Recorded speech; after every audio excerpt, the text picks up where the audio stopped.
George Cottle is a mastermind. And he's the best I've ever worked with. I always feel safe, which is number one.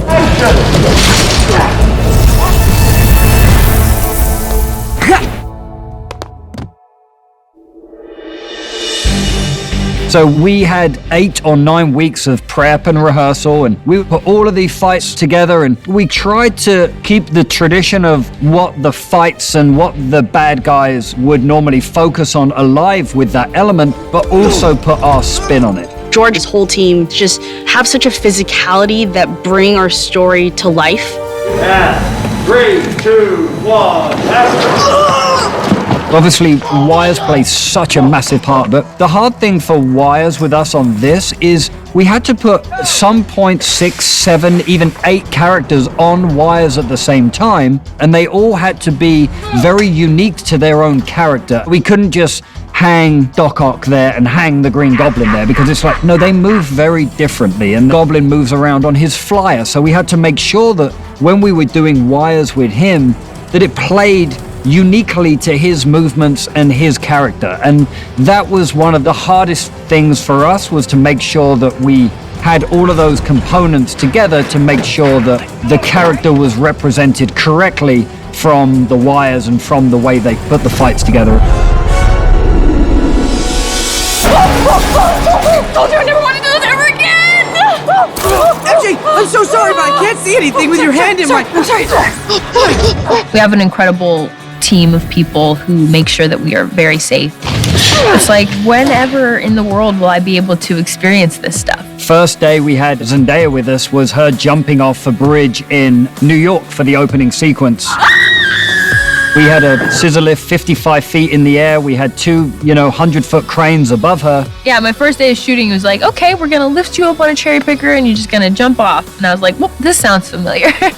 We had the camera right next to her on a high-speed winch. We had her on a decelerator. She did nearly 50 feet of free fall and 9 feet of deceleration to a mark, and absolutely perfect. What are you doing at work today? Oh, well, I just put a harness on and jumped off this thing. Yeah, stop it.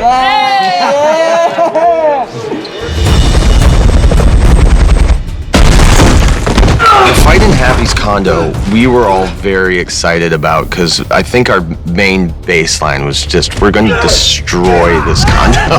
They're going through buildings, they're crashing through walls. One of my favorite sequences in the whole movie. The Green Goblin is super strong, and he can take the abuse and the violence from Spidey. So that was a really interesting and exciting avenue for us to explore. You have Willem and Tom doing a lot of their own stunts and wanting to be part of the physical process. We wanted to make a Spider-Man fight that was violent, that he's going through walls, Goblin's going through walls, we're going through floors, and we just wanted to make it as big as it could be, as well as really play that Willem is a demented, evil character.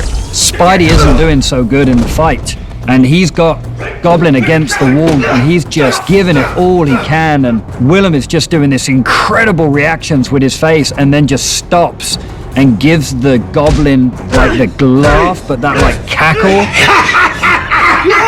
And everybody on set just stopped. It kind of made your hair stand on end. Whoa, that was so scary.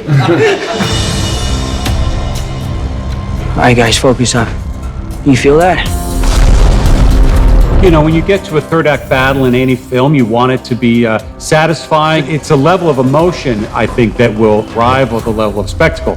When you have 5+ villains, 3+ heroes, MJ, Ned, and Doctor Strange in the mix, it's very, very big, and we're having fun with the setting of the Statue of Liberty. Spidey has, for so many years, been born, bred, raised in New York. For them to base the final battle around the Statue of Liberty was pretty incredible, really. It's at the Statue of Liberty.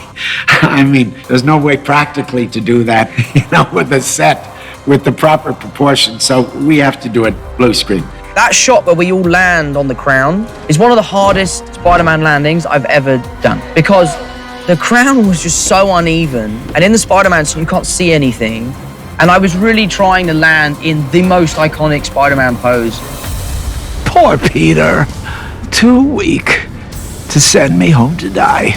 At this point, Tom has got so much hatred, and so much of the fight had to be that raw aggression and that pure anger. But, you know, we also know that he has to hold his temper, or else that's going to be the one thing that's going to let him down. There was some really fantastic fight stuff, and Tom Holland just absolutely did a fantastic job. And Willem brought his A game.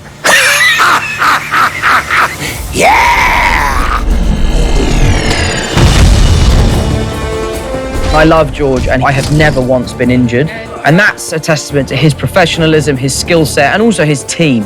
I'm always very safe. I think when you add more practicality, you can show the audience that it's actually these people doing these stunts and all of this action. The more you can incorporate those real moments, I think it just sells it all so much more.